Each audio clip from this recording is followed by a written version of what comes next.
And we are again with our crazy system, a little something, something. We're having some technical difficulties, but nonetheless, you know where to find us, right? In the group, Facebook, SportsRap Podcast is the group page.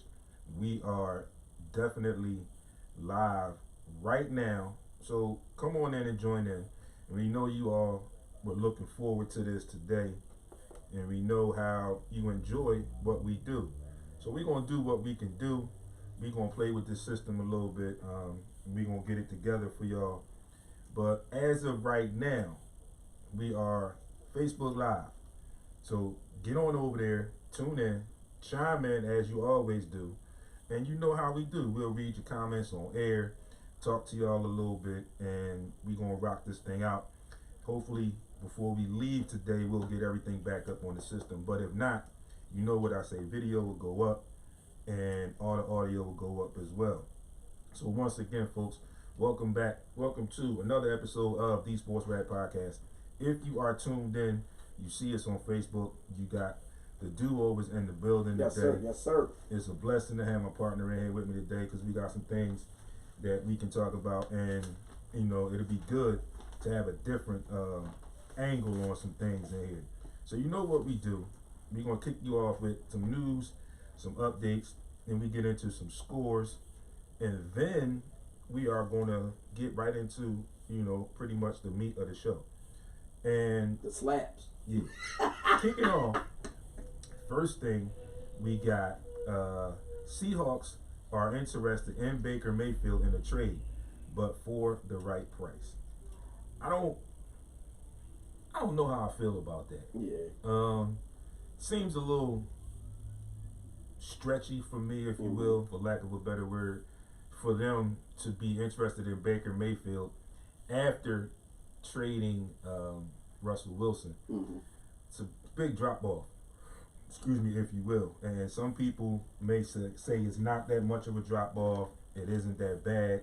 But when you think about what they did with Russell Wilson there, went to the Super Bowl twice, they won one. They were always in the mix when it came to the playoff races and everything like that. So that we will definitely be aware of and keep eye on and see how that plays out with them. I also just got I saw an alert this morning that it looks like Odell Beckham is going back to Cleveland. So that could be some Deshaun Watson stuff there going on with him wanting to get back there. Just coming off of a Super Bowl win with the Rams, and you think initially that he might want to stay to try and run it back, especially with the things that the Rams have done in the last couple off seasons to get where they are today. So we'll definitely, as always, keep our eyes on that and get back to you and let you know how we feel about that and what goes on with that story, if you will. The second grand jury declines to charge Deshaun Watson. So on paper and in early reports right now, you can say that he is almost in the clear. I'm gonna say almost like that because there's still those pending possible civil suits that will come up. But when you look at the second grand jury declining to charge him, goes back to everything we said when we talked about it when it first happened. What was the root and what was the real spiel behind all of these women who came up at that particular time when they came out with their statements? And we still don't know. And we still don't know.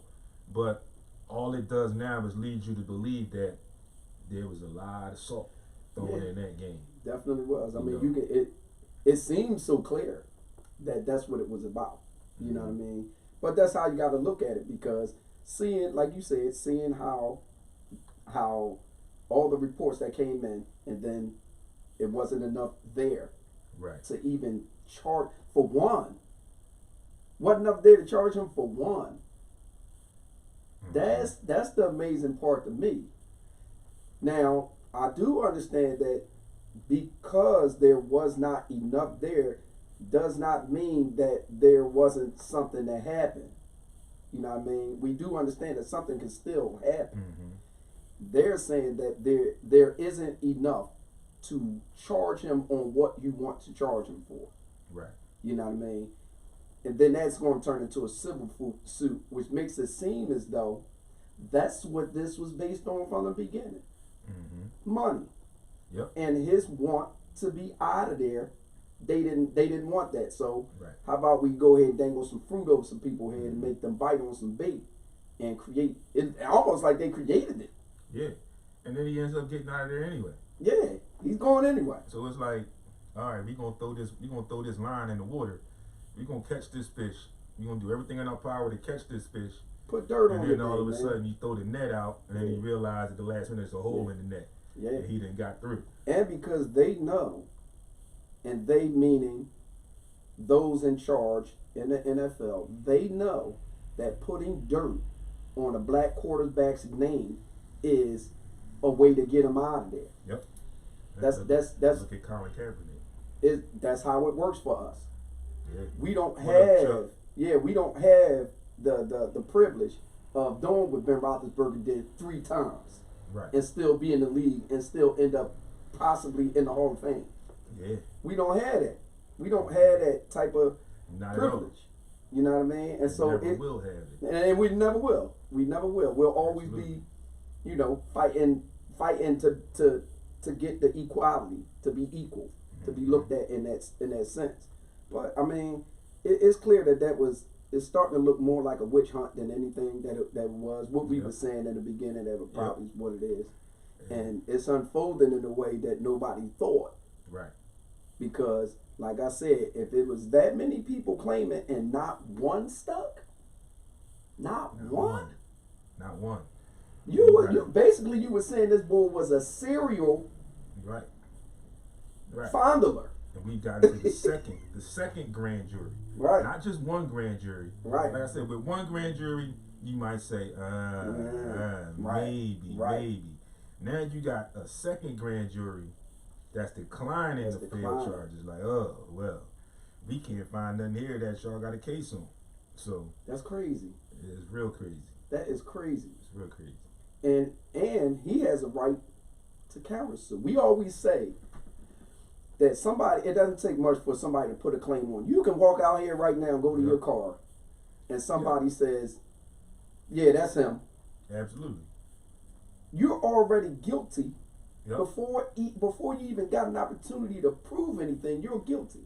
So you got to spend money, lose time, possibly lose your job to prove that I was in here. I was in the studio. Yeah. All morning. I got the tape. How about that? I'm on air. Yep. But you got to spend money to be able to even prove that. You got to get locked up first. Right. And that's crazy. But nothing ever happens to the lying accuser.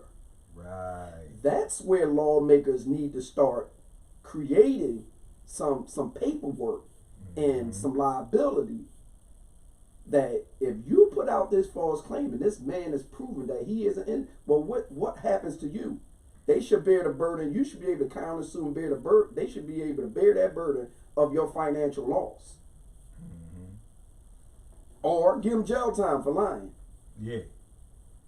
You know what I mean? Because, hey, just because I put a lawsuit on you to get some money back don't mean I'm ever going to get it. Right. Ask the people that OJ owe. Absolutely. He ain't paid them a dime yet. You know what I mean? Not one. So it's one of those things where for us, we know that it's starting to look more like a witch hunt, which is bad. And other black quarterbacks, you need to understand that when you decide to take a stand, the powers that be, the people in control, you're on their plantation, my man. Even though you have rights, they'll make sure they'll find a way to take those rights away. Absolutely. You know what I mean? So definitely. That's the world that our black quarterbacks, they're in a wonderful position, but it comes with a lot. You know what I mean? Comes with this. You still in survival mode. It's crazy. Reports are out that Madison Square Garden will not host the NIT for the next 2 years. University of Michigan settles students' sexual abuse lawsuit. So you don't remember, I talked about this maybe a month or so ago and it stemmed all the way back to when Bo Schembechler was at Michigan with the doctor there, and it was a lot. And ironically, one of Bo Schembechler's children was kind of in the forefront with proving or adding some weight to these allegations. Thus, we see that there was something found because they settled on the sexual abuse lawsuits. The Major League Baseball is cracking down on the sticky stuff. Again, they suspect cheating has resumed. This goes along with last week, as I reported, that, what up, Chuck? What's going on? That they are looking to have some telephone or radio communications in Major League Baseball to try and avoid the sign stealing.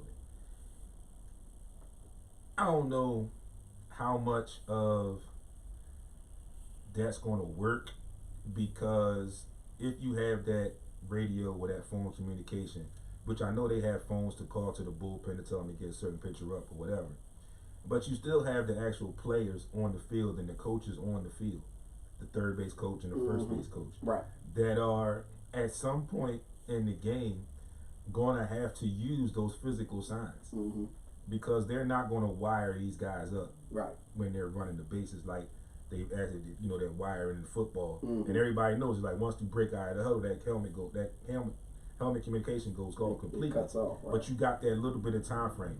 I don't think it's going to ever get to that in baseball. So it's going to be hard for them to completely take out the sign stealing, because like you said, you get into situations where you got a team that's playing and they got a runner on first base, 2 outs, so the tying run is at first base, right.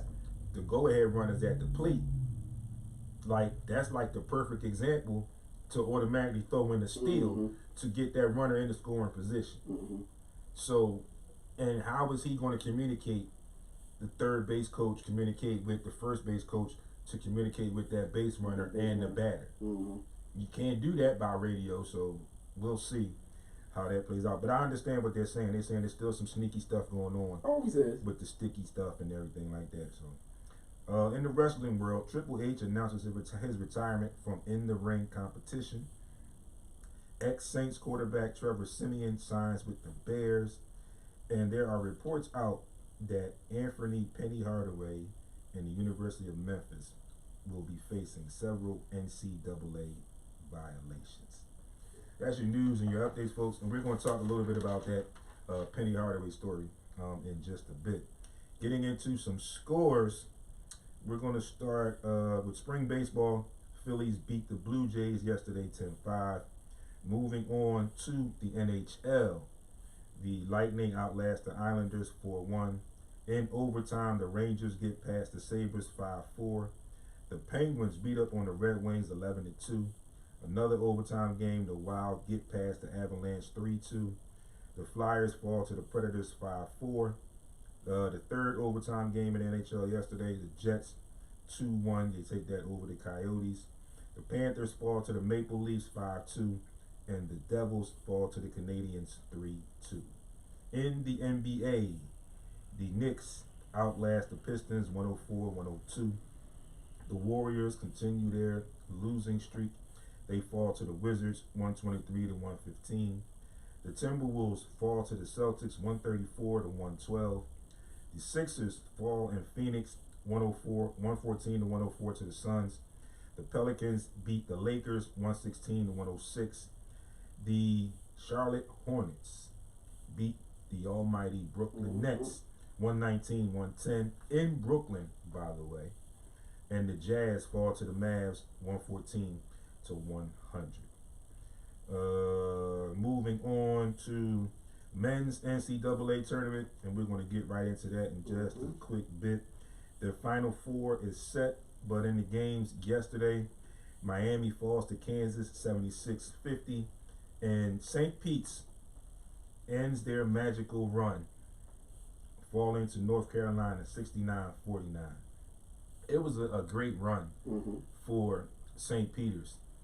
I was happy to see that run. They made history. They made history here in Philly as well. The first 15 seed to make it to the Elite Eight, which is a great, great feat for them being the small school that they are. Those guys, I feel like, were some of the guys you could arguably say were left out, where they didn't get the big time looks from the big schools, so they settled on going to St. Peter's. And I think a lot of times, this is just my opinion, a lot of times when guys end up going to schools like that, you have so many more guys on that team and in that locker room that are like you. There's not really like you have on the major teams. You know, you have some separation with the talent level, and you have a little bit more talent. But we all know basketball is a brotherhood, and you have to come together. And I think those smaller schools, and they're just a perfect example of it this year, these guys come together a lot quicker and a lot stronger because they have a lot more in common. Of course, they have that common goal, but they're all pretty much in the same situation.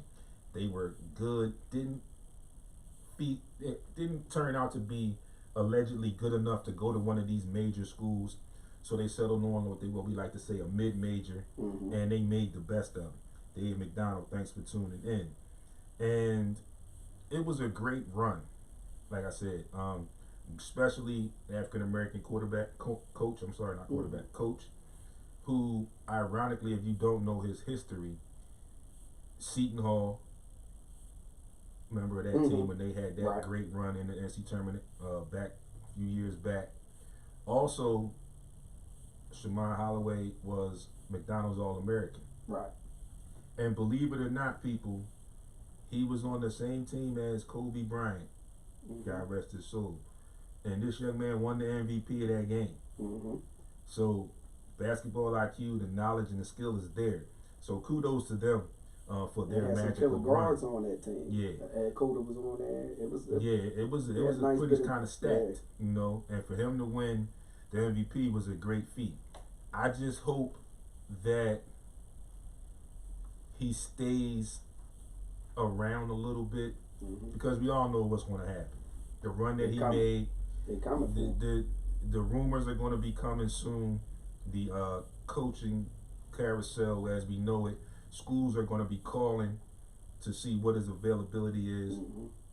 And I just feel like the way that he talked about his team, as proud as he was of that team, that he will end up sticking around for a while before he eventually, and I think he's going to do it eventually, but I think with the run that they had, you kind of have to come back and see what you do next year before you entertain any of those calls or any of that decision making. In the women's tournament yesterday, South Carolina, shout out to Dawn Staley, they beat Creighton 80-50, and Stanford outlast Texas 59-50. So your men's Final Four is set. You've got number 2 Duke facing off against number 8 North Carolina, an ACC rival for that game. And then you got number 1 Kansas facing off against number 2 Villanova. Shout out to Villanova too. I am not a huge Villanova fan, but I am a basketball fan, and they made another great run as they normally do in the tournament. Shout out to my guy Eric Dixon and his son Eric Dixon, who also plays on the Villanova team. I think Villanova, Shy, what's going on, homie? I think Villanova is going to have a tough game against Kansas now that Mr. Moore is out. But I think the coaching of Villanova is going to have them in that game. I just think that loss of Moore is going to be tough for them to overcome. And I'm not saying that they can't or won't do it. I'm just saying it's going to be tough for them to do it without Moore in play. So we look at the NCAA tournaments, and in comparison, in the men's tournament right now, there is one number 1 seed remaining, which is kind of crazy, kind of odd, if you will, a little strange that there's only one. Usually we get to this point and we get to like two.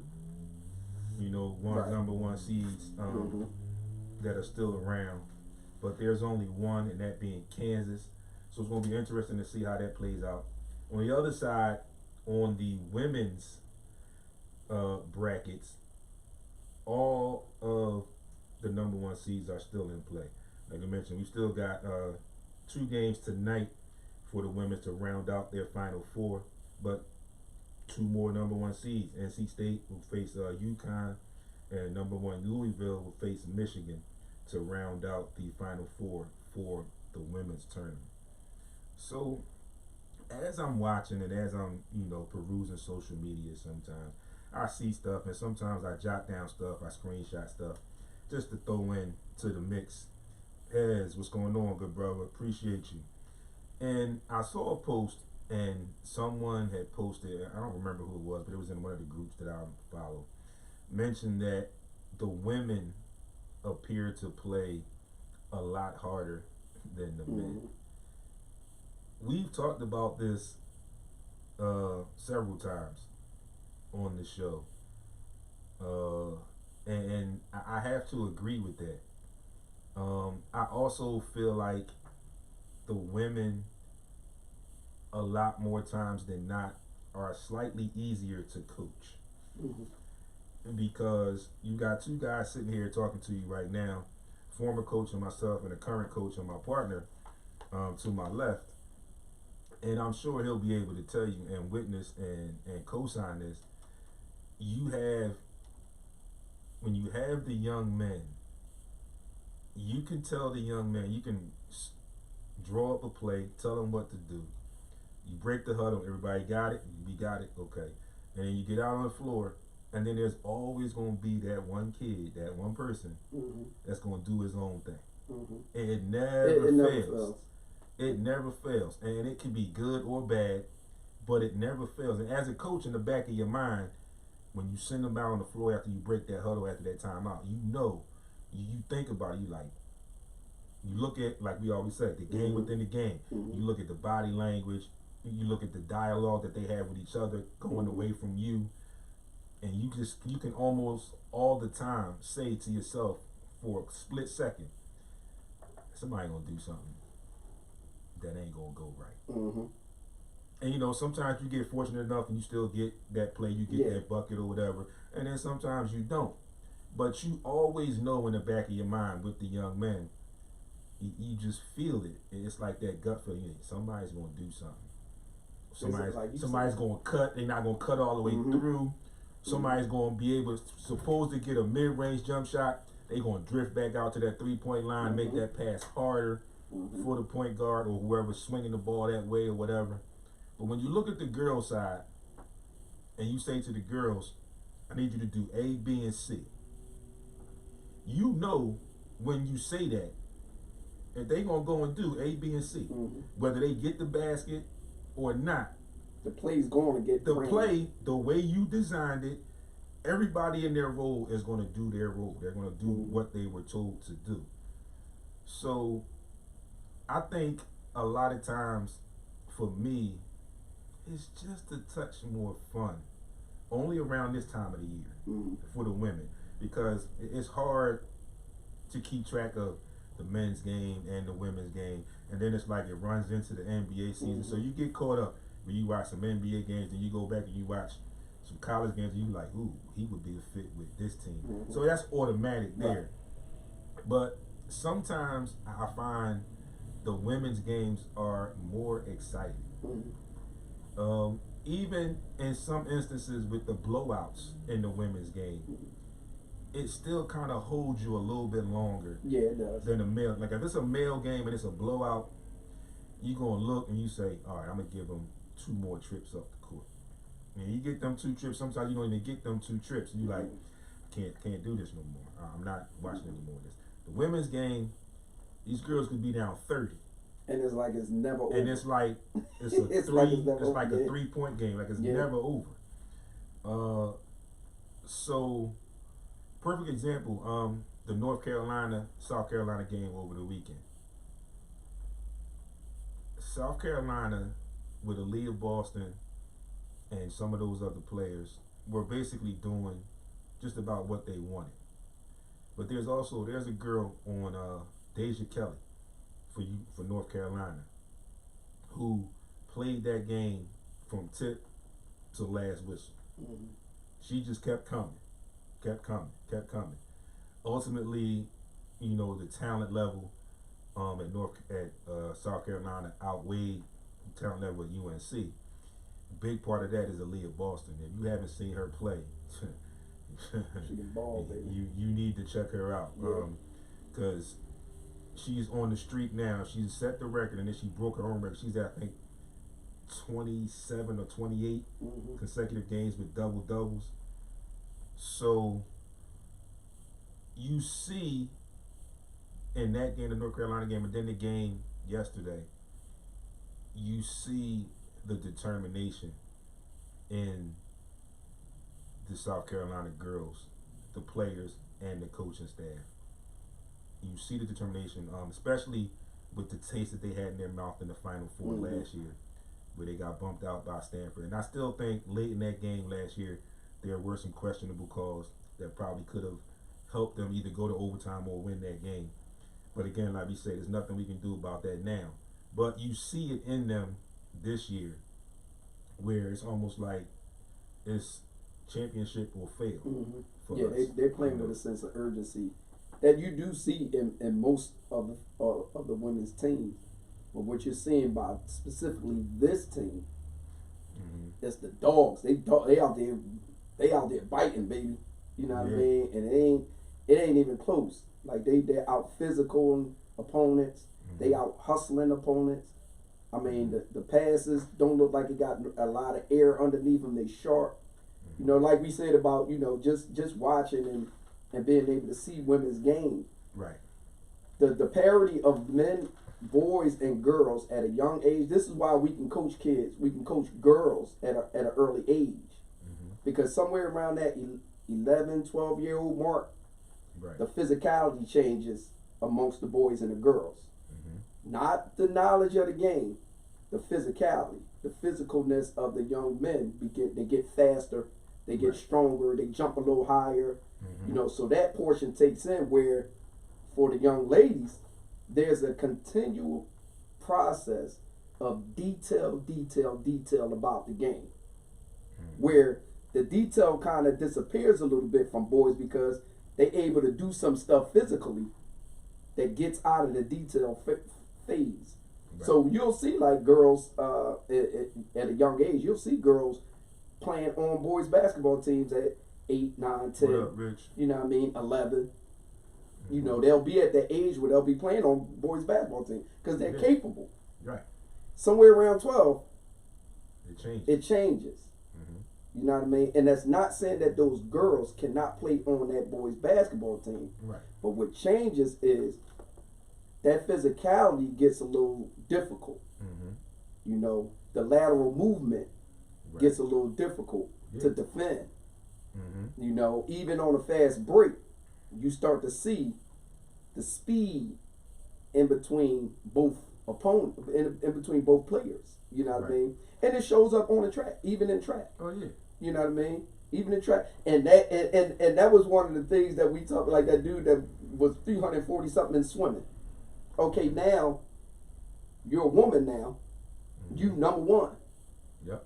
The physicality is you can't get around it. You know what I mean? Get around it. Absolutely. But that knowledge of the game, girls basketball, women's basketball, the knowledge, the detail that goes into, like you said, you're gonna run the play. You're gonna see somebody make the right cut, set the right pick, move in the right direction, keeping their shoulder towards the ball, pivoting to the basket, hand up there. You'll see everything that's detailed. Everything. It's not, you don't get that in men's basketball. No, you don't. And when you do get it, it looks boring.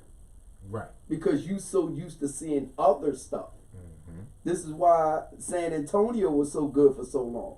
Yep. This is why Utah was so good for so long. It was boring, but it got it done. I mean, 50 plus wins every year, 60 wins. It gets it done. Kind of like Larry Brown used to say, you play the game the right way. Play it the right way. You Play know, it the right way. it may be boring, but if the results, Right.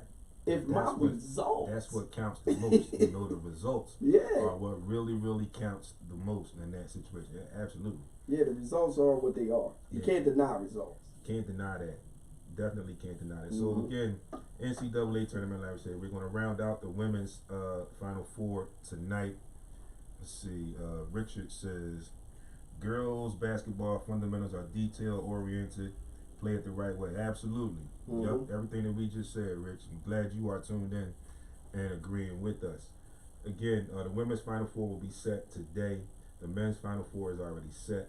So looking forward to some good games in the tournaments closing out, coming towards the end.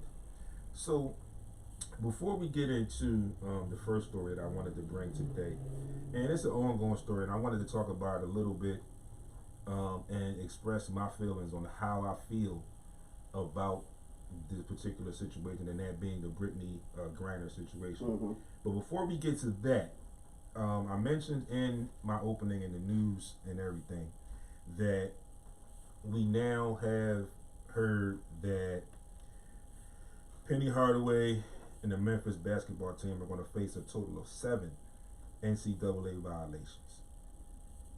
These are 4 level 1 and 2 level 2 violations. And then there's other violations mixed in. That's 4, that's 6. So there's one more allegation, violation mixed in. It's total of 7 separate violations altogether.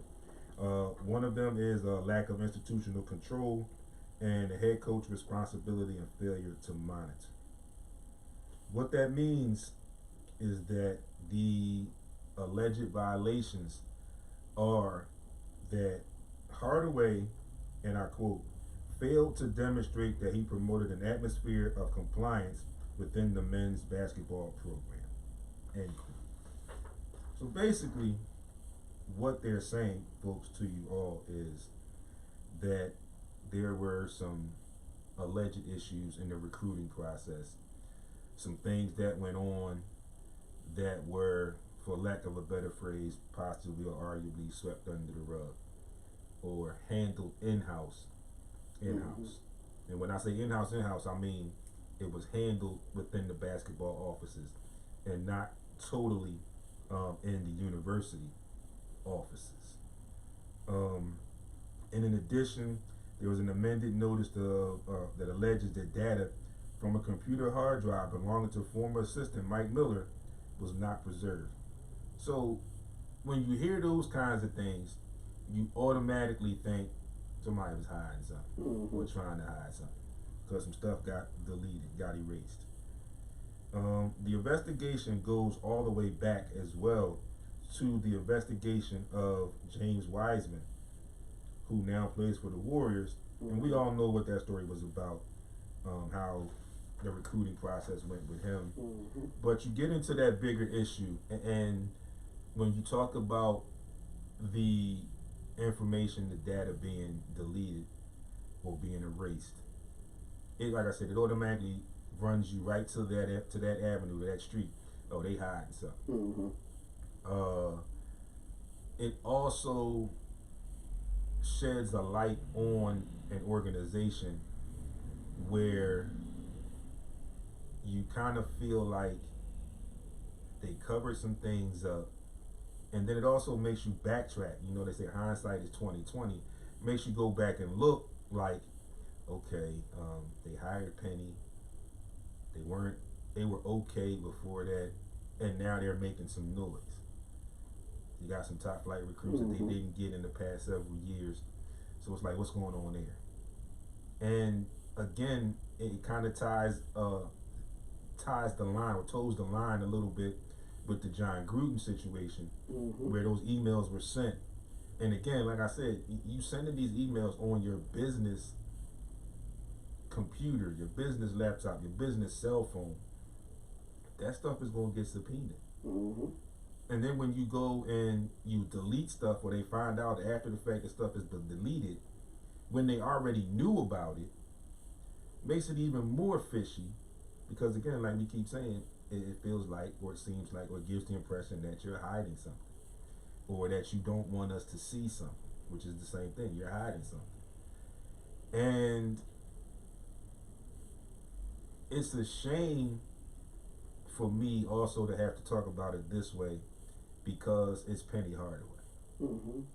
The same way we talked about the Deshaun Watson situation, Colin Kaepernick situation. Here we are. We have another African American coach, prominent coach at a prominent university, made a turn for the university, and now these allegations are coming out. It also kind of makes you believe that there's a touch of fear around the bigwigs, where they made this run. They've got Penny Hardaway, so they've got some clout with these young kids. Kind of like you could argue in some ways with Michigan and Juwan Howard. These young kids know who the Fab Five were. They know who Juwan Howard is.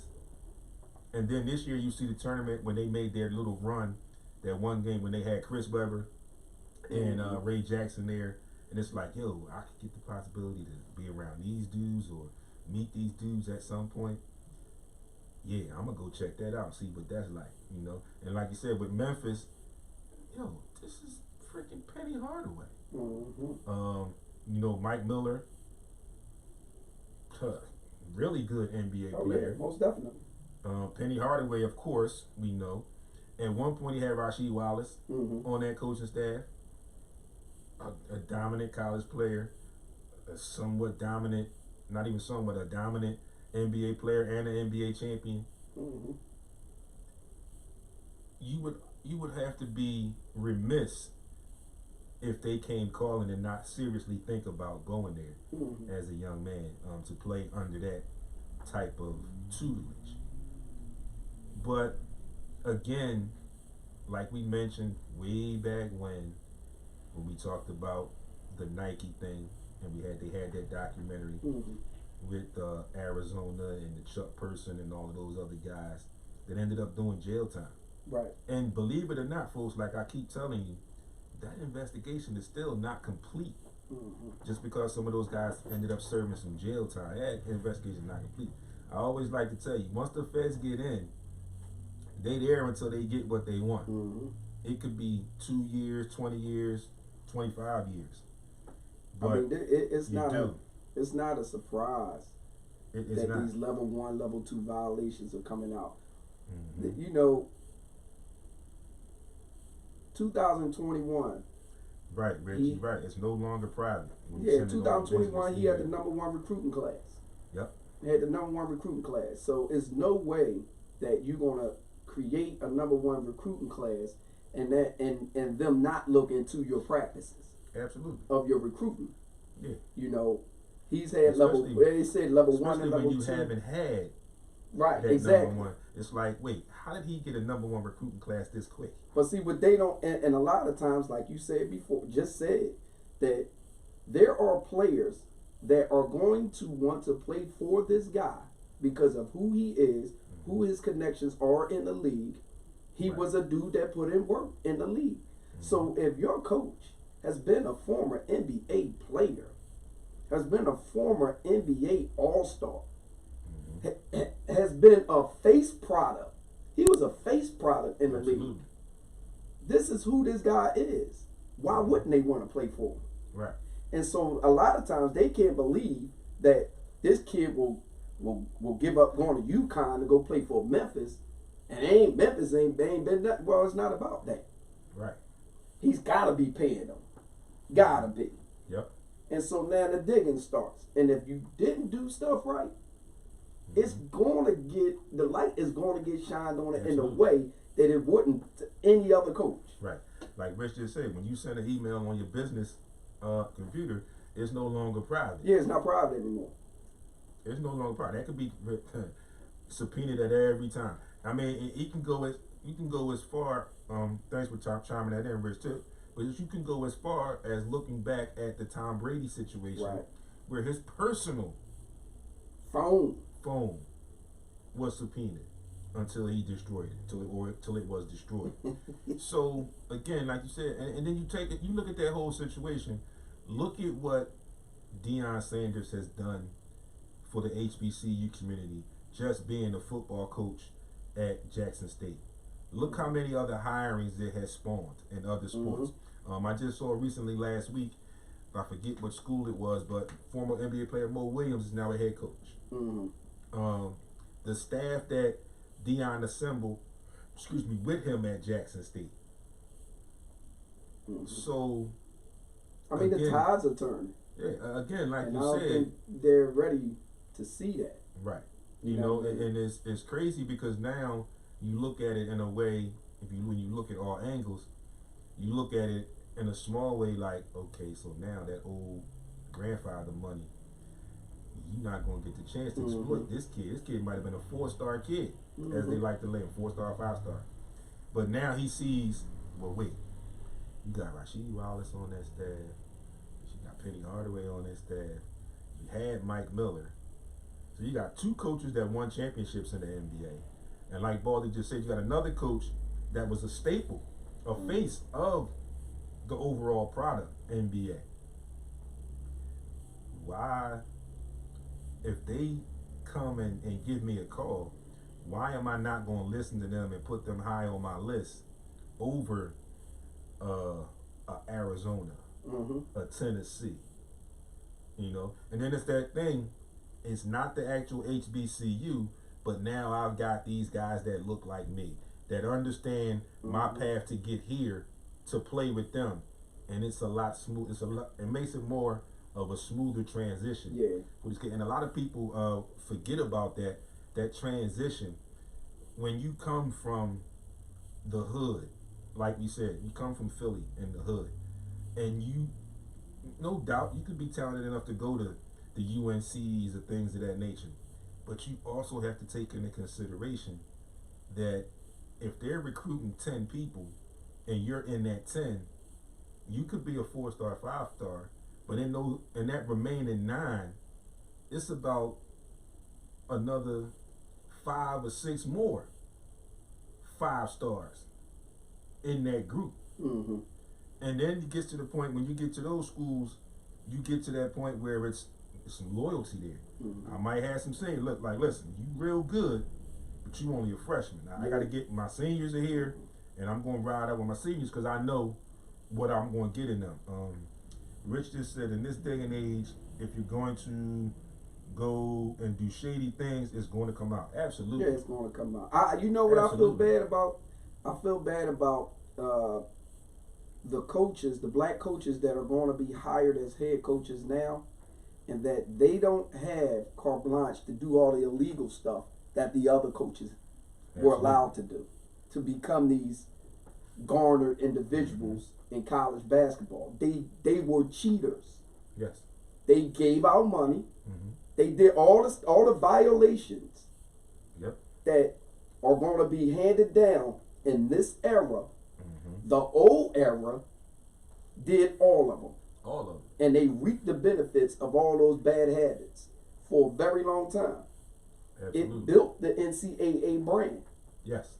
You know what I mean? And the fact that these coaches don't have the luxury of being able to do all the illegal stuff.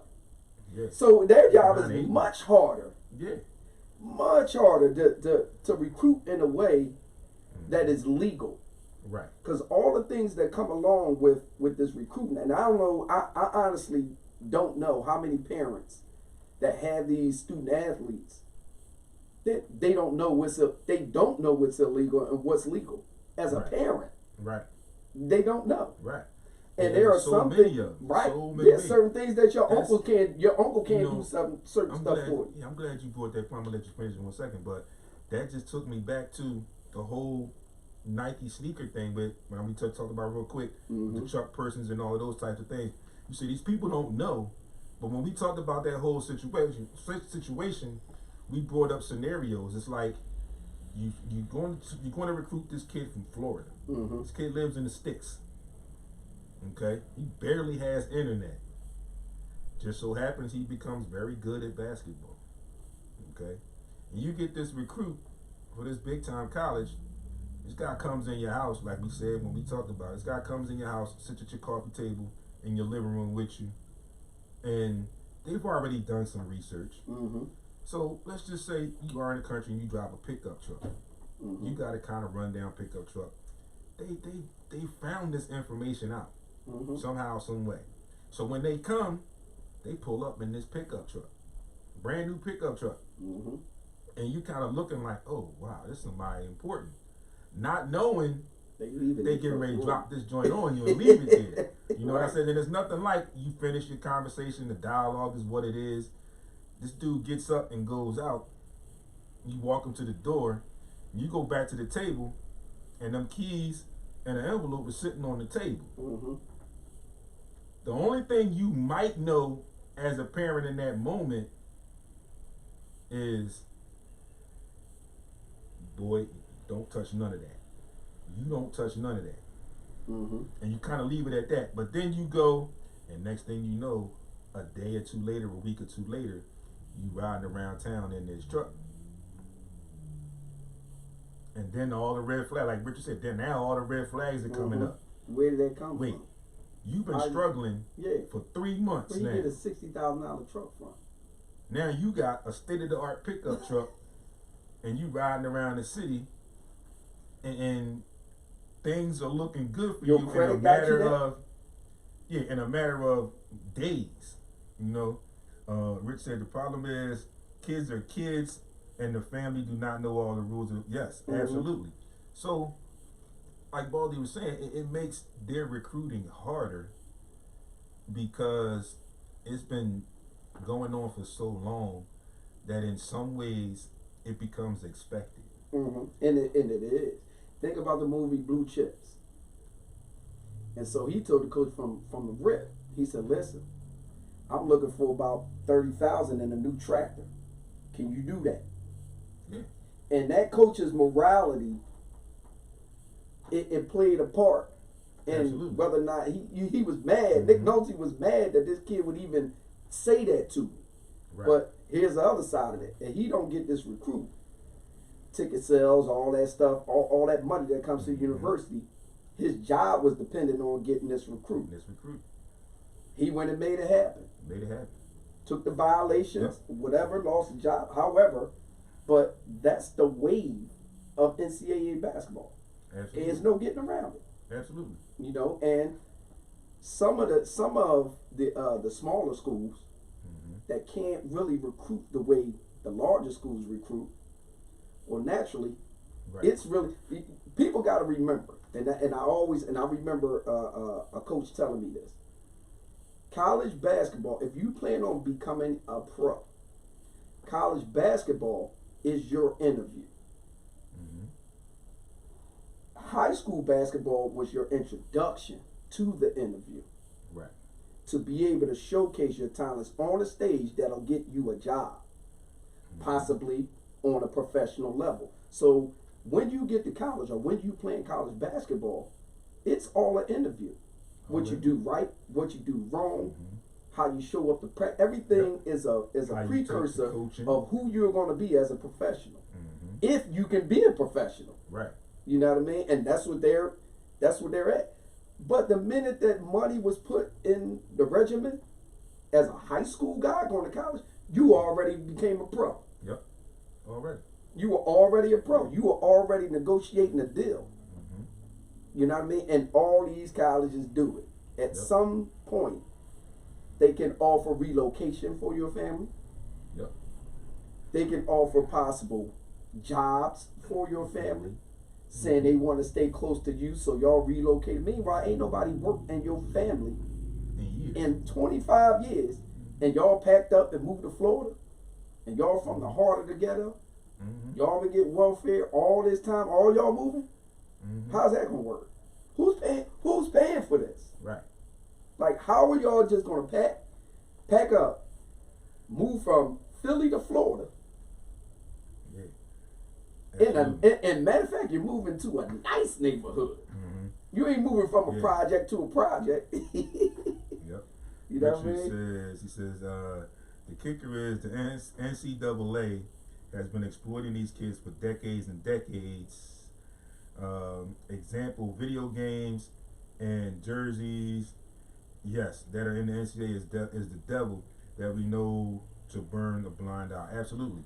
This is why they came up with that new NIL bill now. Because, and you know, I revert back to this documentary, the Ben Simmons documentary, and it's kind of soured where now that I'm looking back at it, I see some things that kind of put me in place or put me in line to what's going on with him right now. But there were also some other points that boosters, absolutely, Rich. There's also some other points in that you can take right into this situation where the issue was like, he said, at one point he said, once he gets to the NBA, he was going to expose the NCAA. I don't think he hasn't done that yet, but that's neither here nor there. But again, that point that I always bring up, where he found out at one point that he only had to be eligible, academically eligible for the first semester, and he can play the entire season. And then he just stopped going to class. And he stopped playing ball too. Right. When he realized they were going to the tournament. Right. But yeah, you know, that's the part. See, all right, so you maintain a certain GPA can allot you to play up until March. Little into March. If you go further, you go further. But then you're able to make up that in the summer. Right. By taking the summer session. Yep. So if it was just one class you had a problem with, or two classes, you can make that up. Easy. You can make it up, and they make exceptions for these athletes. Right. That the average student don't get. You know right. what I mean? Absolutely. Average student don't get that. Yeah. You got the professor like that. That's the grade. That's the grade. Yeah. You know, but again, athletes are being catered to at high levels on every level. Yeah. You know what I mean? And that goes into their adulthood. You know what I mean? So here you got this player who knows the system. He figured that part of the system out. And the only reason why he was playing college ball because they said that was a rule. That was the rule. That's what I had to do to get to the program. Exactly. The other point that I failed to mention was, and when I talk about George, thanks for tuning in, bro. To mention when he talked about the jersey sales and how he couldn't get paid and this, that, and the third. And I kind of agreed with that, where he stated basically, you know, I walk around this campus and I see all these jerseys, kids wearing jerseys with my name on the back. Like, I'm the one that's out there playing in these games and putting in this work, but I can't get a piece of that. All that money goes back to the NCAA and into the school. So then they thought about it. Now they have this NIL deal or bill, which is helping these athletes out, which I think was a great thing. I think that was one of the best things, a long time coming, well overdue for these young athletes, because you can look at it like we always say, Baldy would say, and he just said it. What if you don't have an extensive pro career? At least you've had the opportunity from the college level, maybe even your last year of high school, to be able to make some money. Right. You know, where you don't have to completely drop into that, what these athletes like to call the embarrassment of being this high profile athlete. Now I got to work at Walmart, or I got to work at whoever, bagging groceries and things. And we know what happens. But for them, that's like a big drop off from being at North Carolina, and you get drafted and you play a year or two in the league, doesn't pan out for you, and now you either coaching at a small high school or you working what we like to say a regular job somewhere. And that's kind of like embarrassing to them, and that kind of. But now with this NIL bill, they can kind of circumvent that and have some money in the stash when I'm going into college. And then if I don't make the pros, I got some money set aside, and I've possibly made some connections that'll help me keep a lot of this money moving forward. So 11:55, folks, we are going to take our first break. When we come back, we are going to touch on this Brittany Griner story again. And it's been an ongoing story, and it's just ironic that this story comes out with everything that's going on with Russia and the Ukraine. So we're going to talk about that, and I'm going to actually give you some points as I looked at it from both sides of the fence. And then there was another article that I saw where they went through every NBA player. Well, it's the best NBA player at each size. So I've got some of that. I got that printed out. We'll get to that on the other side. Talk a little bit about the Jimmy Butler, Udonis has the Miami Heat situation as well on the other side. So stay tuned, folks. We'll be back at you in a couple minutes. You are tuned in to Sports Rap right here on Heat 100 Radio. It's like crazy. Can't play no music, but I heard us, which is crazy. Turned up and turned out. Turned up and showed out, rather, for this event. Just about everybody that was there understood the assignment, suit and tie. So everyone looked nice. Everyone played their part. Very appropriate and very giving for Simply Monica, the boss lady here at Heat 100 Radio. So we applaud you for reaching that milestone. You know we got your back. And we were there with you. My partner sitting with me now was there with you in spirit, as you know. But you know we got your back. You know how we do. It's a Heat 100 thing. It's Heat 100 family, the station that keeps it 100. So shout out to Monica, Simply Monica, and celebrating her milestone birthday over the weekend. So we're going to move on. So everybody that was tuned in earlier, we hope you come back and catch up with us. We are back live again on Facebook in the group page SportsRap Podcast. We are going to talk a little bit about this ongoing Brittany Griner scenario, situation, fiasco, whatever you choose to call it, if you will. So just a little back history, backtracking. You all know the story. Brittany Griner was playing overseas. She's playing for a team in Russia, which she has done for, I think, about the past 5 or so years. She was apparently caught in the airport with some vape pens, some oil, and there was some hashish oil in there. She was detained and is still being detained, in Russia. And again, like I just mentioned real quick, we all know how ironic this story is because we know what's going on with the situation with Russia and the Ukraine right now. So you can look at this situation in a lot of ways. There are a couple of avenues you can travel down to this, to get to some understanding within this story.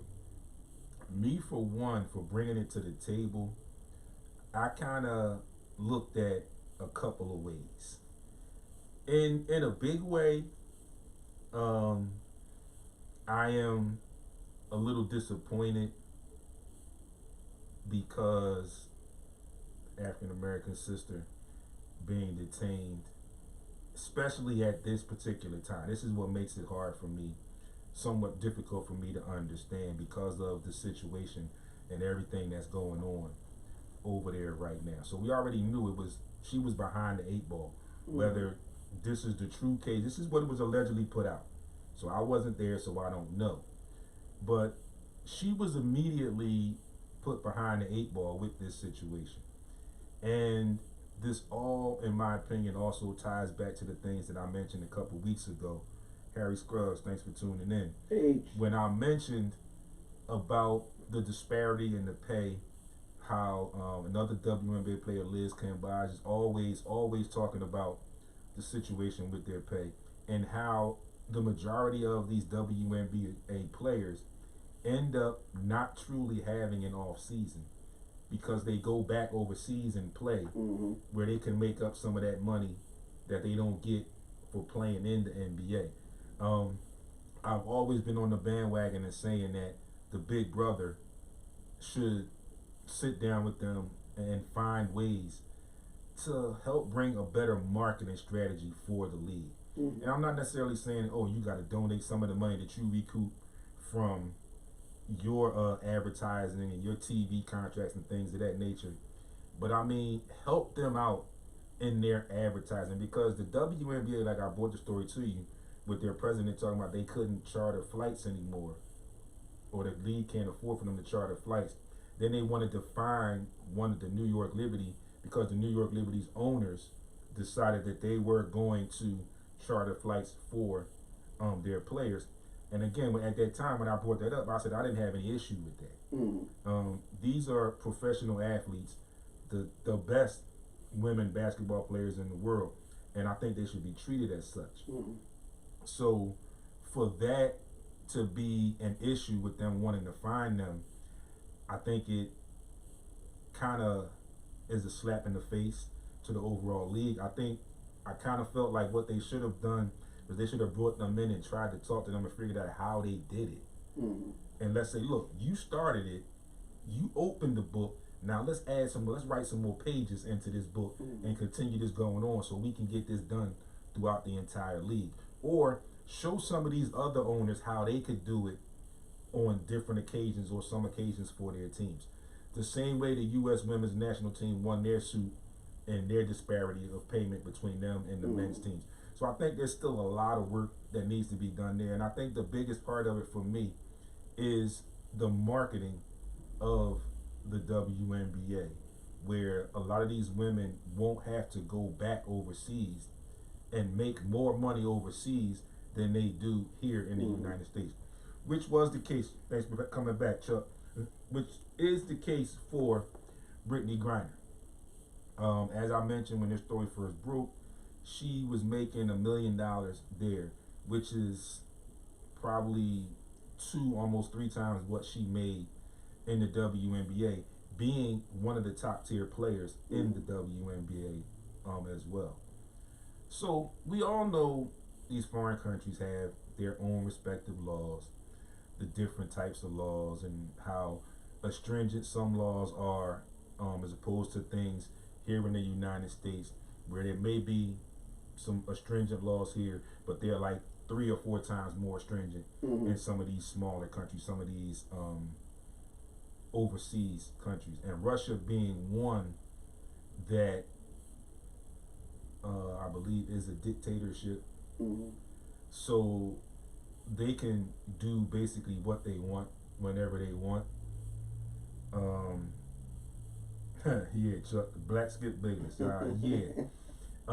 So this thing with the Brittany Griner, like I said, I'm a little disturbed that she is still being detained after all that she has done for the Russian team. They won about, I think in her 5-year span, they won about 2 or 3 championships, if I'm corrected, but I'm not sure about that number. But they won a couple championships over there. She goes back and plays like every year, and she's done a lot for that particular team over there in Russia. But again, she got caught up, in my opinion, at the wrong time. I think it was a way, and these are just my opinions and my thoughts and ways that you can look at the situation. It kind of came off to me as a way for them to, like we like to say, make an example of an American who's over there making money and doing whatever she does. Let's see, what did Richard say? Richard says, that's disgraceful that these professional athletes have to go overseas to get paid and have to hope they don't have any problem. Yeah, Rich, absolutely. You know, that's why I said I think the NBA needs to step in some type of way and help out their little sister in their marketing, whatever they can do to help. But for her to be detained and treated like she's just an average tourist over there, when they initially said, when she was detained, that they knew that they detained a star athlete from the United States. So they put that out there. So basically they knew who she was. And of course they knew, because she's been over there playing basketball for them, for the Russian team, for the last 5 or so years. So they knew who it was. So I think this was more like a stepping stone for them to add more fuel to the fire as to what they're going through with Ukraine, which the United States really has nothing to do with. That's their situation over there that's been going on for a long time, and then you just decide to attack. So I just feel like she got caught up at a bad time. The other way you could look at it, and I'm not saying that I feel this way, I'm just giving you some information and other ways that the story or situation could be looked at. You've been over there long enough, back and forth, you should know what you can get in, what you can't get out, what you should take, what you shouldn't take. Now that's just another angle that can be looked at. And I'm not sure if it has come up yet, but I'm sure it will come up at some point. Maybe when things possibly turn to some things being more in her favor, then they'll probably throw that out there like it always happens, like we always see. Like we mentioned with the Deshaun Watson situation, how those stories piled up at the beginning, and now they're like pretty much out of the water with those stories. I think at some point, if and when the story or the situation begins to turn into her favor, where there might be some more light shed on the situation, they may try and hold that against her. Yeah, I think so too. I mean, when I first, like you said, when you first heard the story, your feelings of what was going on without even knowing, the details completely. Right. The one thing I said to myself, I said, I know that black people are bad bargaining chips. We know for a fact that when we're over abroad and something happens to us, there's not a big stink made on whether or not they're gonna do everything they can to get us back. We know that. We know that from the rip. I mean, go back to when the little young guy, the young white kid went over to China and did graffiti and they caned him. They whooped him. You know what I mean? Absolutely. But the United States was going through this whole thing of we gotta get that kid back. They did everything in their power. They went from state legislators to governors to senators to the president just to get this one kid who did wrong to get him back. So in my mind, I'm like, damn, she a bad bargaining chip. They ain't gonna be pressed to get her back. And even though she's known, but then I watched that thing on Lisa Leslie on I Am Athlete. I'm gonna tell you what she said, and now it makes sense to me of why there isn't an outpouring from the WNBA or the players. Here's what she said. What we are told, and she said again, this is all sort of passed along through hearsay. Got that right, Chuck. But she said, but what we were told was to not make a big fuss. To not make a big fuss about it so that they could not use her as a pawn, so to speak, in the situation in the war. So to make it like it's not that important, or to make it like free Brittney, and we start this campaign, and then it becomes a way for them to use it.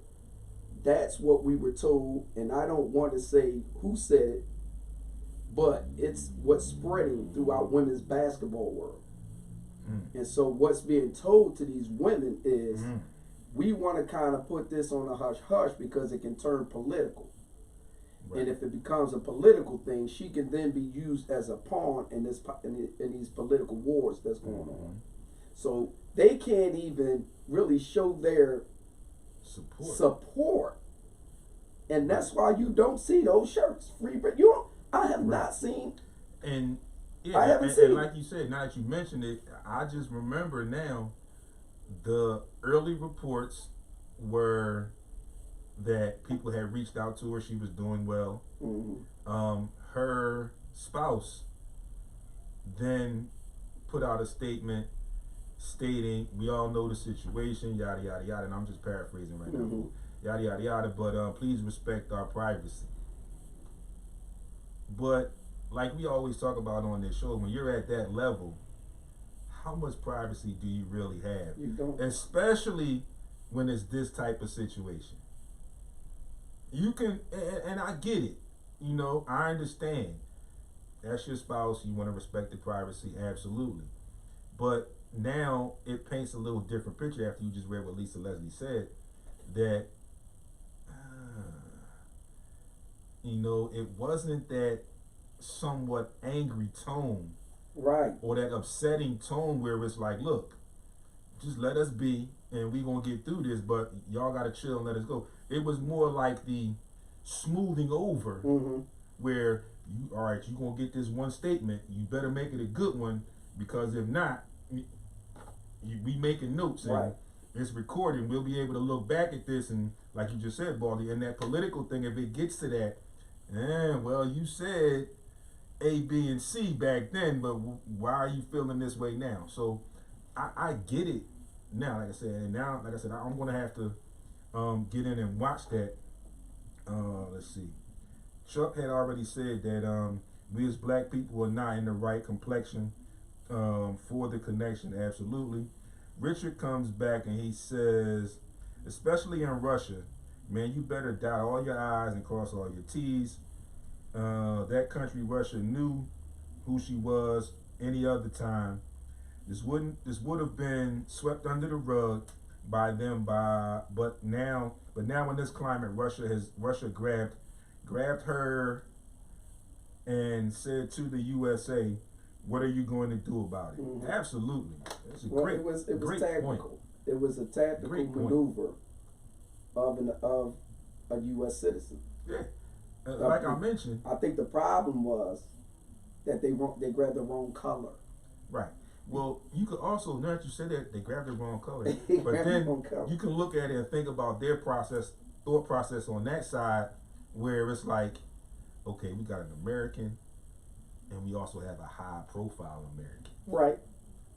The wrong color. We gonna tuck this in See, our they back. ain't willing to go to war We over gonna, her. we gonna tuck this in our back pocket. And then, like Brother just said, and Chuck also said, the complexion, where it's like, okay, we gonna see what's going on.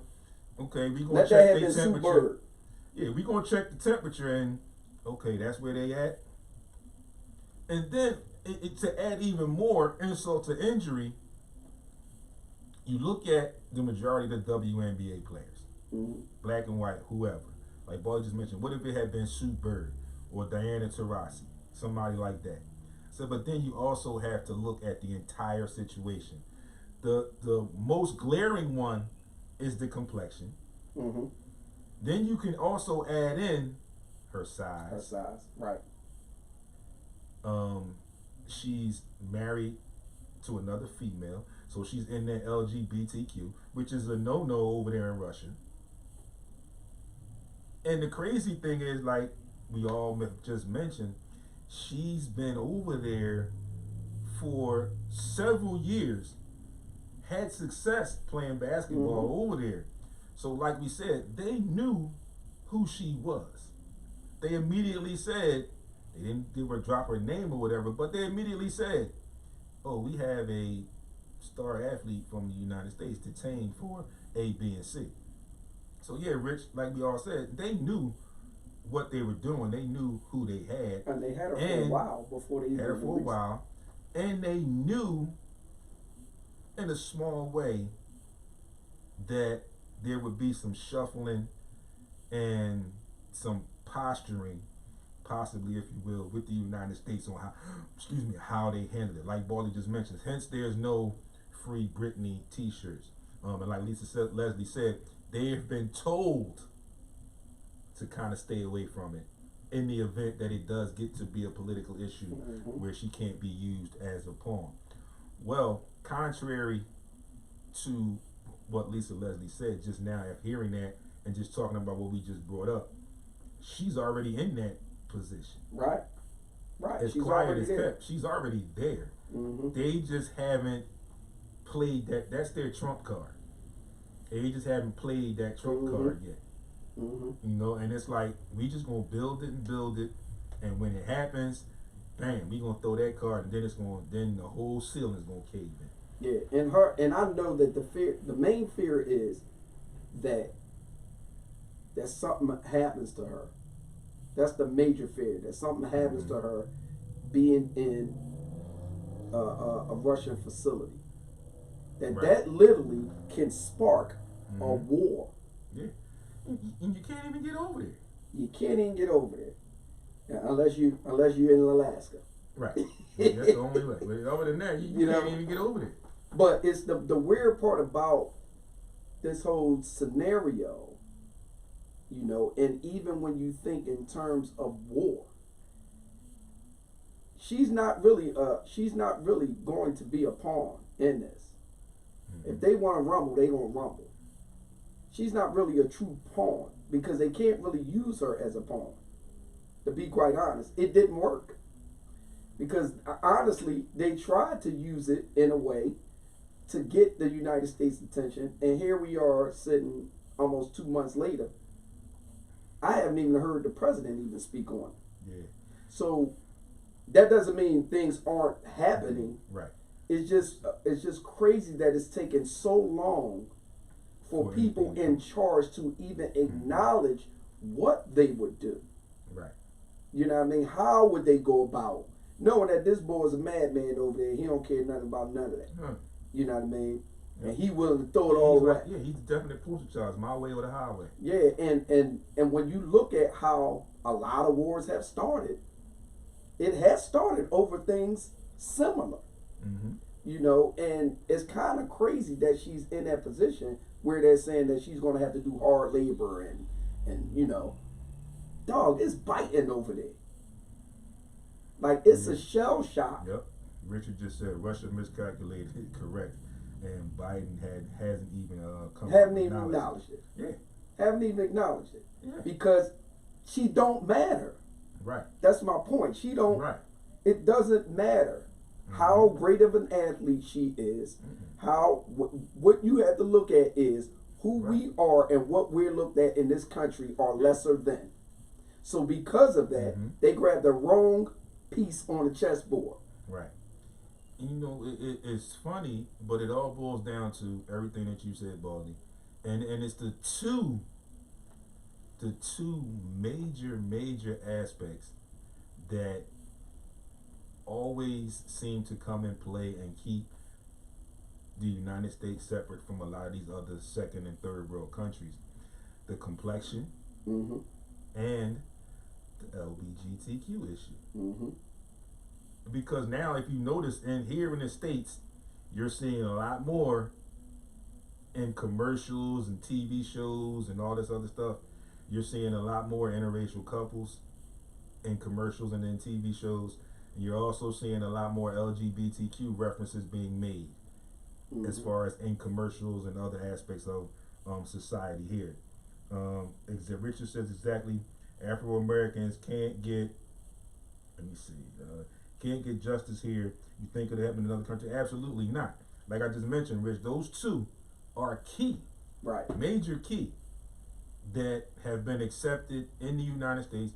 Not the entire United States, but a great portion of the United States.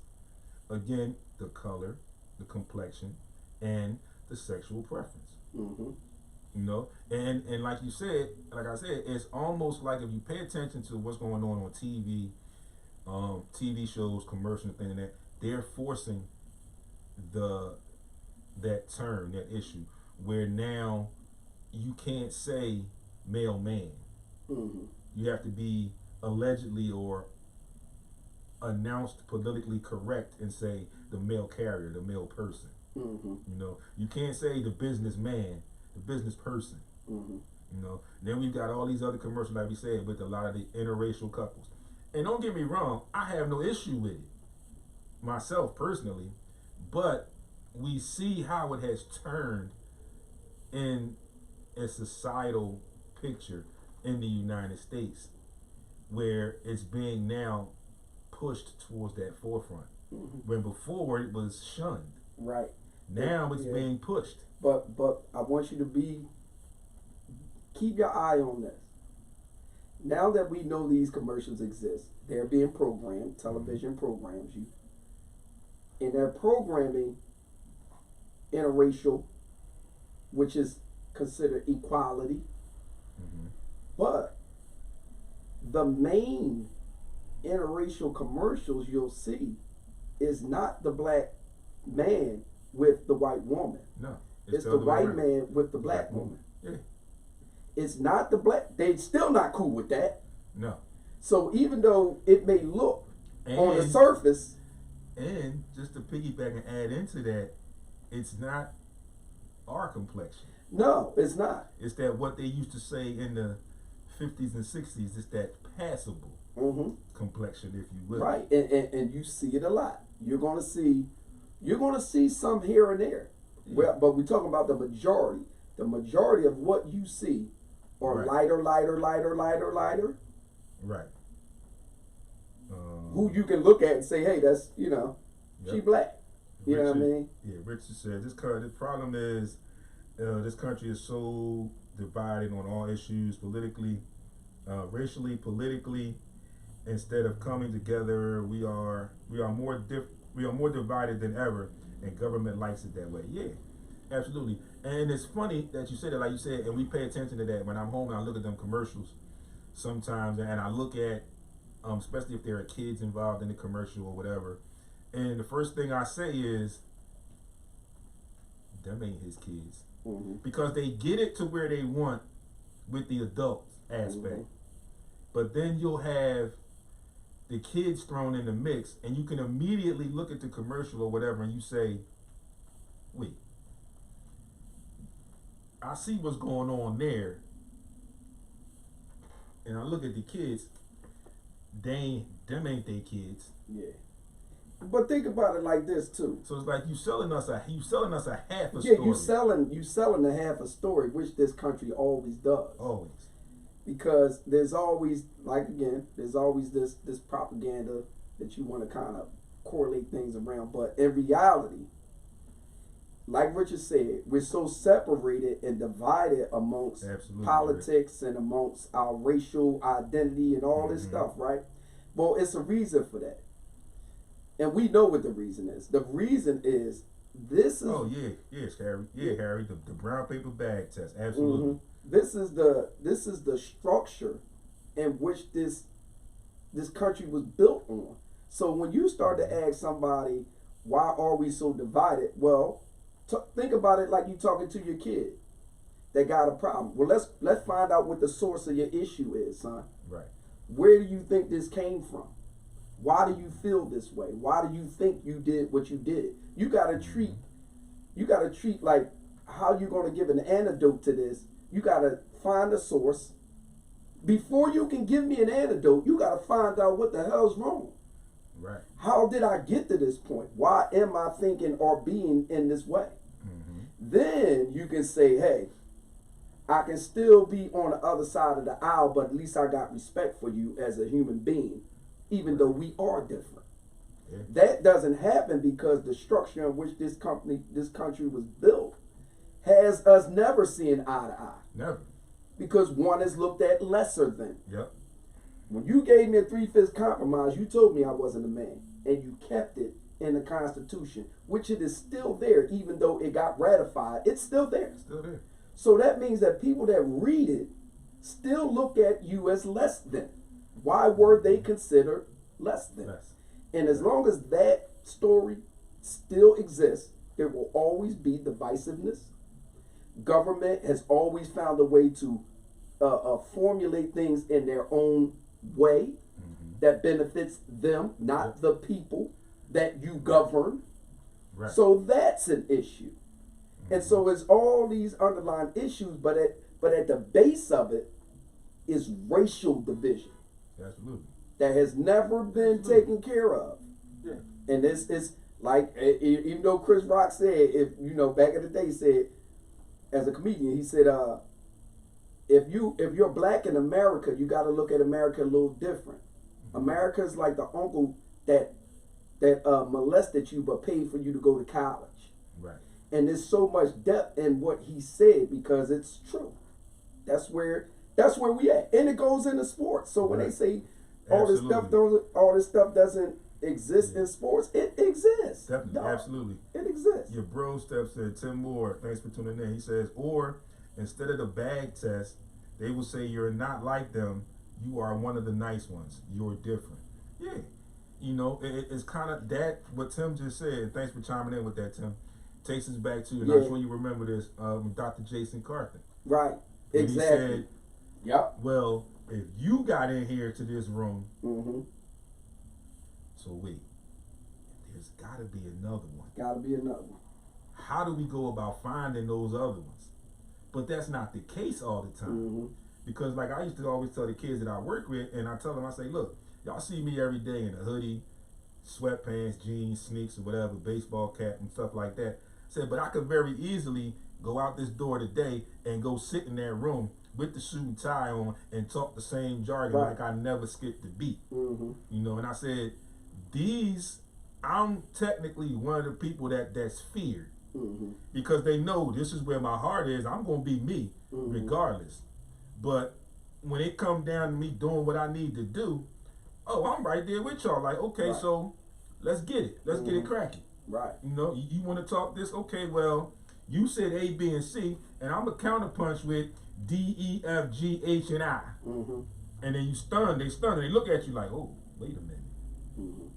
That guerrilla tactics, so to speak, like they like to try and say is still there, or that gangster, that hood mentality is still there, but everything that he just said is right on point and in line with what we are trying to do. So now it's like, how do we deal with this? Right. Do we know if there's any more out there like this? The question is, why do they have to think about having to deal? That's the point. That's the whole See, now point. you got to say, how do I deal? Instead of just accepting the fact that we're equal. That's right. You got to deal with me. That's right. But in reality, you shouldn't have to, because you don't have to deal with them. Yep. You literally coexist with them. Mm-hmm. So why do you have to deal with me? Yeah. Because there's something in you that tells you I'm lesser than. There's no way he is on my level or should be on my level or should be able to think on the level that I think. It's premeditated racism. Absolutely. That's already been ingrained in you. It's already in you. Absolutely. It just takes the right person to bring it out. Absolutely. When you realize that I'm not just a sneaker and jeans guy, that my intellect precedes me before I even come in the room. Right. They know it before you walk in the room. Absolutely. One of the reasons, and you said before we wrap this up real quick, one of the biggest reasons I had a lot of respect for Russell Simmons, who still goes to these business meetings in comfortable clothing that suits him. Right. And it's usually never the power suit and tie. Right. But when he gets in that room, it's a totally different story. So we'll definitely continue to watch this Brittany Griner story. I'll probably have some posts and things of that nature when I catch up to him and things of that, and we'll definitely keep you updated on her situation. So moving on, we saw some things in the NBA. Frank's watching. Hey, Frank.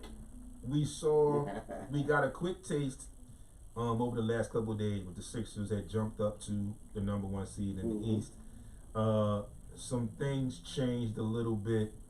They are now currently sitting 4th in the conference, which in my opinion isn't really too bad. I actually would kind of like to see them stay in that 3-4 range. I think they would be better suited there.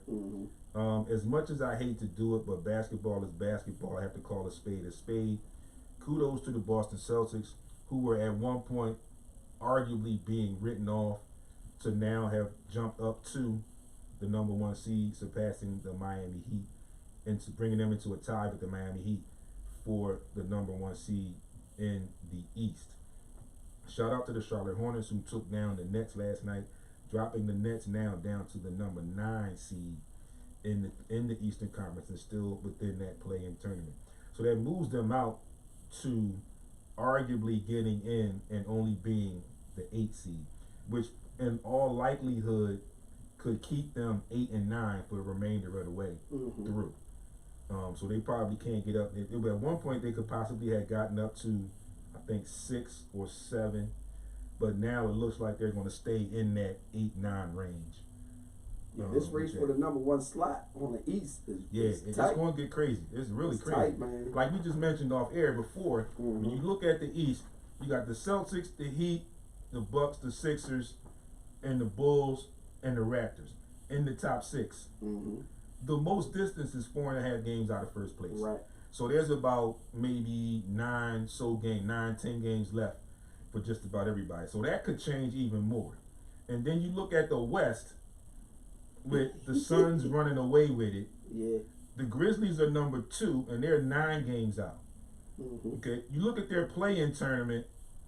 Their play-in tournament 7, 8, 9, and 10, which are the Timberwolves, Clippers, Pelicans, and Lakers.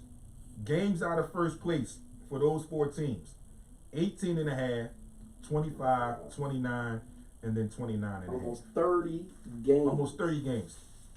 So, with that being said, we talked about the Heat. We all saw the situation with the outburst in the timeout with Jimmy Butler, Udonis Haslem, and Eric Spoelstra. Initially, there were politically correct answers when no one really gave up any information. But a couple of days later, it came out that Jimmy Butler was quoted as saying, he mentioned to them, he initially got from Udonis Haslem, with the way that he was playing now, he couldn't have lasted in his era. And Jimmy Butler's rebuttal was, and I quote, "Well, you two guys were only relevant because of Dwayne Wade," end quote. Which ticked them off. But in a small way, He's kind of right. you can see where he was going with that. You just heard my Basically, partner say he was kind of right. Y'all was So trash. basically, in my opinion, Well, let's dissect it. you can argue and say he said something wrong, you can argue and say he didn't say anything wrong. Haslem has been a very good role player. Absolutely. But he's never been in Jimmy Butler's shoes as a player. No, he has not. Never had to carry a team. No. Never has been like a top 5 or top 10 guy in the league. Hasn't been traded anywhere. Hasn't been traded anywhere. Hasn't been called a hole. Hasn't been called a bad teammate. I mean, you got your positives and your negatives. Absolutely. And Jimmy Butler, as an offensive and a defensive threat as a player, Haslem has never been any of those, just as a player. But then the things that wrap around him as an individual, none of that stuff has ever been said about Haslem. Right.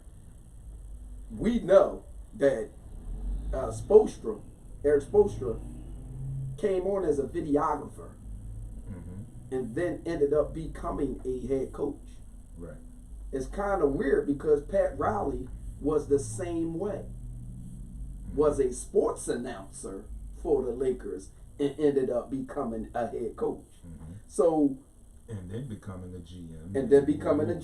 And so Jimmy Butler wears his stuff on his sleeve. He gonna say what he gonna say. He gonna, you know what I mean? Take it how you want to take it.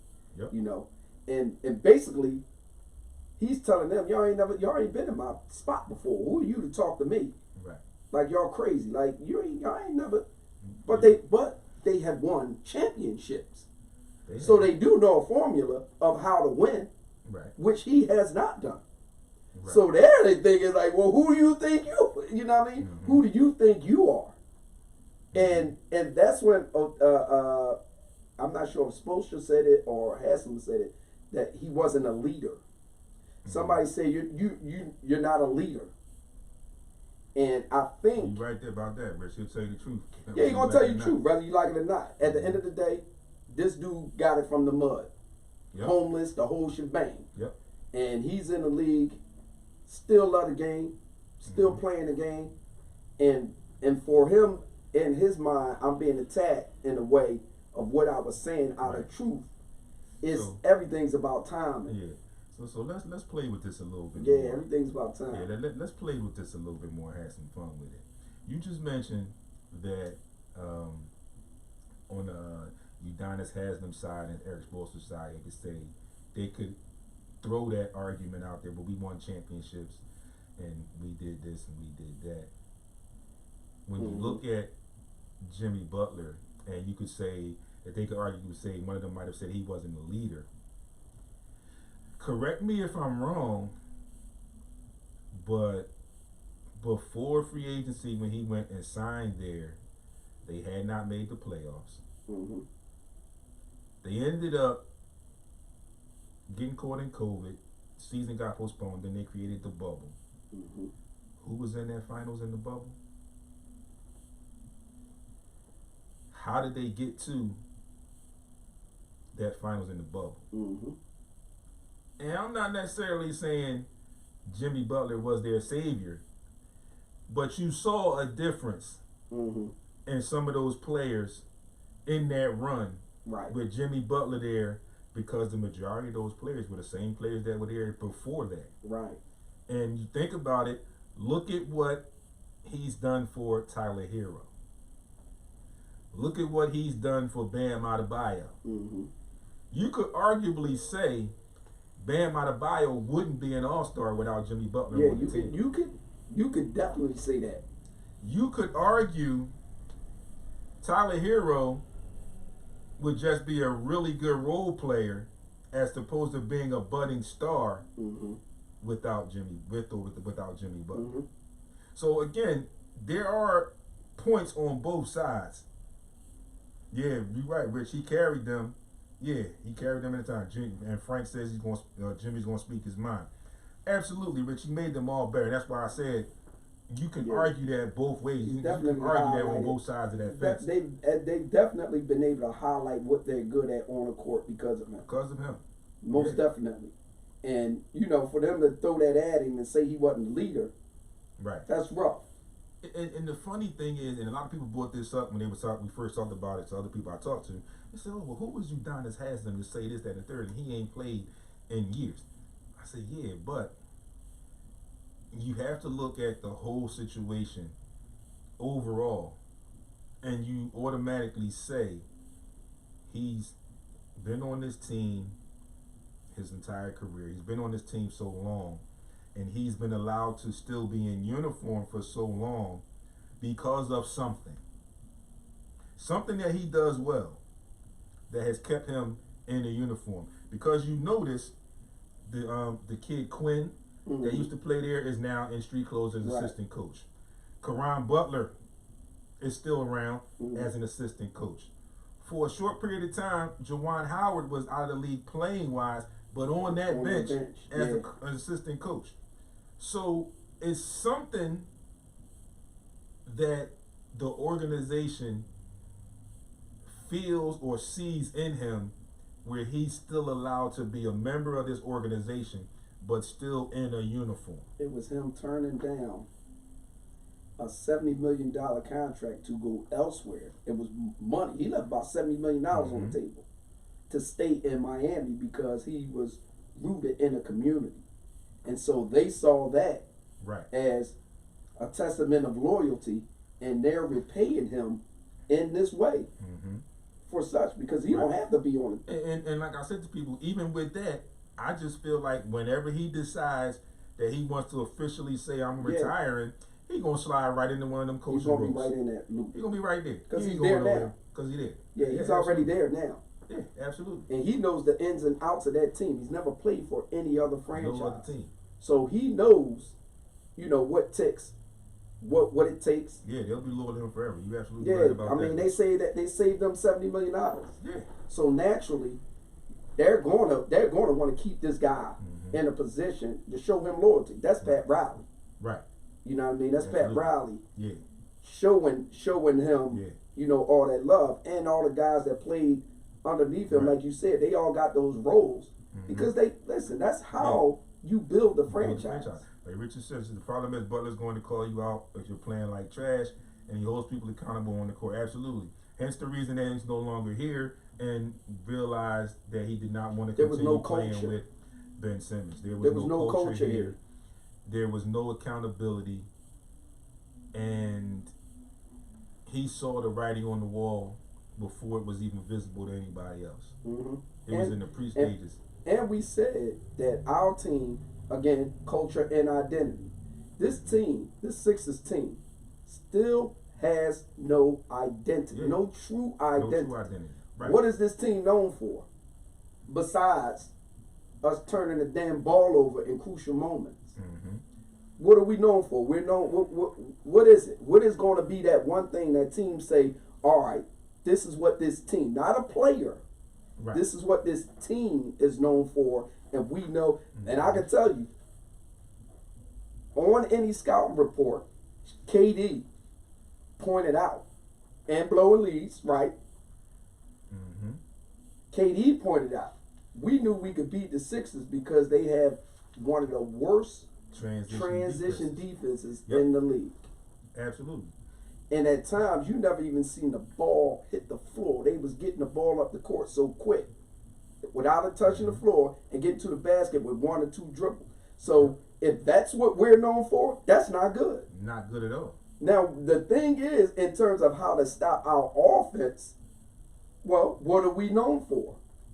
And that becomes the true identity of this team. Yeah. You know what I mean? Because getting stops, it's going to be tough on the perimeter. Our perimeter defenders, outside of one, Thibault, guys are killing us on the perimeter. Killing us On the perimeter. And that's been, listen, man, that's been our Achilles heel forever. Man, for a long time. And Since that's definitely, man. and you're right, Rich, the Nets definitely exploited that, because we went into the next game, which was Orlando, and Orlando was doing the same thing. You know what I mean? So there's got to be this identity, and the Heat has an identity. They're a tough defensive team. Absolutely. That has the ability to score on the perimeter and to get to the basket, and they got real good free throw shooters. Yes, they do. So that's their identity. That's what people know about them. Whether you're going to slow them down or not, that's in a different bag. Totally different bag. You know what I mean? Yep. But we just got to figure out what we are. Absolutely. And we still don't have no know yet. Yep. It's going to take a little minute. Yeah, it is. We got to get some scoring off that bench. And a lot of times people go in and they say, well, to trade this, to trade that. When you go back and you look at a lot of the box scores, believe it or not, it's either the turnovers late in games, or it's the second unit that can't produce any offense that gets us to lose these games. Where other teams are about scoring us 40-something to 13 off the bench. That's going to be the problem. And I think Daryl Morey understands that now. I think he's just riding this wave to see what happens here and this year in the playoffs, and see how he can maneuver and move some of those chips possibly. But that's something that's definitely is going to need some looking over in this offseason. We need some dogs, like I said. Definitely need some dogs. We need to find a way to get Pat Beverly crazy behind over here. Something. We need a dog, man. Definitely do. We ain't got no dog on defense. We got some guys that can play pretty good defense, but until we get some dogs, and it's all defense will always be about effort. And if you got guys on that team that don't show the effort, that means you don't have enough dogs. And ironically, believe it or not, and I wouldn't consider him a dog, but in my opinion, he does give you the effort. George Niang, in my opinion, is the only one right now. He does. He's very well. Foot speed and all of that is well below what a lot of other bench players in the NBA are. But he gives you the effort. And then on the other end, he can make an occasional three-pointer for you. Like Richard said, this team still for years does the same thing over and over again. Turnovers, no perimeter defense, no guys getting in your face with physical defense. Right. Everybody's doing it to us. Everybody does it to us, and we don't do it back. Right. We need to reciprocate that love. So, I'm going to leave you all with this quick thing here, and I'm going to find this again and post it later if I didn't post it already. The article I saw, and is ranking the best NBA players by height, from Isaiah Thomas to Taco Fall. So they go at 5'9", they go with Isaiah Thomas. And this is not Zeke, this is the other Isaiah Thomas, okay? At 5'10", Facundo Campazzo.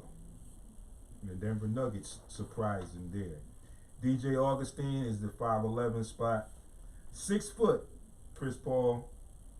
And I think this was some bad math here. 6'1", Trae Young. I don't know about that 6'1" for Trae Young. Yeah. I think that math was a little off there. At 6'2", they go with Steph Curry. Let me just backtrack a little bit. For the Isaiah Thomas, there was no honorable mentions there. For Campazzo, the honorable mention was Marcus Howard. how many people know who that is? Mm-hmm. For DJ Augustine, Jordan McLaughlin, guys that don't play much. At 6 foot under Chris Paul, the honorable mentions were Kemba Walker, Kyle Lowry, and Patty Mills. Again, I think this math was a little skewed for Trae Young, but honorable mentions there: Donovan Mitchell, Fred Van Vliet, Darius Garland, and Mike Conley Jr. At 6'2", you got Steph Curry. Honorable mention: Kyrie Irving and Dame Lillard. 6'3", we go with Ja Morant. Yeah, Rich. Yeah, you right about that. That's why I said. My height. That's why I said like I think that math was off there. He like 5'8", 5'9". At the 6'3", we go Ja Morant, with the honorable mentions there being Russell Westbrook, De'Aaron Fox, C.J. McCollum, and Drew Holiday. I can kind of attest to that. Drew Holiday is a legit 6'4", but I understand where they were going with this. At 6'4", Bradley Beal. His honorable mentions there: D'Angelo Russell, DeJounte Murray, Anthony Edwards, and Jordan Clarkson. The Beard at the 6'5" mark. Honorable mentions there: Devin Booker, Zach LaVine, and Tyler Hero. DeMar DeRozan heads up to 6'6". Draymond Green, Klay Thompson, Jaylen Brown, Shai Gilgeous-Alexander. Draymond Green is bigger than 6'6". I don't know who did the measurements or suspected measurements for these, but some of these numbers I think are off. 6'11", Giannis. Honorable mention: Jokic, Karl Anthony Towns, DeAndre Ayton, Domantas Sabonis. At 7 foot, Joel Embiid. Honorable mention: Brook Lopez, Ivica Zubac, JaVale McGee. Rudy Gobert at 7'1". Jacob Poeltl is the honorable mention there. Moses Brown at 7'2". Honorable mention: Bobo, Luke Cornett. 7'3", Kristaps Porzingis. Boban Marjanovic is the honorable mention. Mm-hmm. Taco Fall, and there's no honorable mention there for the 7'6". So you can take what you want from that. I thought that was just something interesting that I would bring. And like I said, we just all chimed in and said some of that math was a little incorrect on that there. Moving on, before we close out, we got some schedules for you tonight. In the NHL, got the Hurricanes and the Capitals, the Canucks and the Blues, Sabres and the Blackhawks, the Coyotes and the Oilers. The Kraken are in LA to face off against the Kings. Spring training baseball, Phillies face off against the Orioles tonight. In the NBA, you got Hawks Pacers, Nuggets Hornets, Magic Cavs, Celtics Raptors, Bulls Knicks, Kings Heat, Warriors Grizz, Spurs Rockets, and Thunder Blazers. Tonight, rounding out the women's NCAA tournament to get to the Final Four, you got number 2 UConn facing off against number 1 NC State, and number 3 Michigan going up against another number 1 Louisville to finish that out. I know, Harry, you gonna be watching hockey. Yeah. You the only guy. You my hockey guy, Harry. So there you have it, folks. Another installment of the SportsRap podcast done. It's a wrap. Glad to have my partner here. We had some great dialogue today. Do not forget, this Thursday, March 31st, Drake Tavern. We will be there in the building. It's going to be a nice day. Come on out, hang with us, talk some sports with us, have a few drinks, and we'll see what's on the TVs there, and we can talk about that. We can talk more tournament. We can talk some Sixers as the playoff push becomes closer. But again, about 6:30 p.m., we will be at the Drake Tavern. Thank you, Rich, for always tuning in. At the Drake Tavern, 304 Old York Road in Jenkintown. I will definitely be posting all of that stuff the rest of the week. You know where to find me. Right here in the group page, SportsRap Podcast on Facebook, Instagram, and Twitter at SportsRap_D. The webpage, SportsRapRadio.com. The YouTube channel, and I need you to get over there to YouTube, subscribe to the channel, Check out the videos. Hit the thumbs up on the videos that you like. Tell a friend to tell a friend, and then hit that bell so you will know when new videos are uploaded. Also, you can get the audio probably tomorrow or the next day at worst.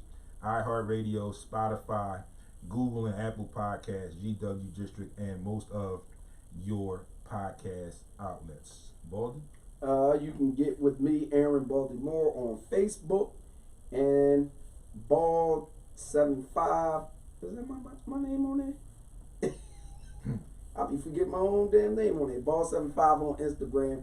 Get at your boy, holler at us, and give us some questions, man. You got any questions that you want us to, talk about on the show, or you want to come out Thursday night? Send that stuff to us. Send it to the group, and get it on the group, and that's some dialogue that we can add to what we already talk about. Absolutely. Shout out to everybody that tuned in today. We definitely appreciate you. Hopefully we can get some more of you out to the Drake Tavern. Like I said, it's going to be a nice day. Saturday. Little chilly today. Bundle up. Dress warm. As always, be great on purpose. We will see you all week on social media and right back here next Monday after the Drake this Thursday. Thanks everybody for tuning in. Peace. We'll see you next week, and we'll see hopefully a lot of you on Thursday.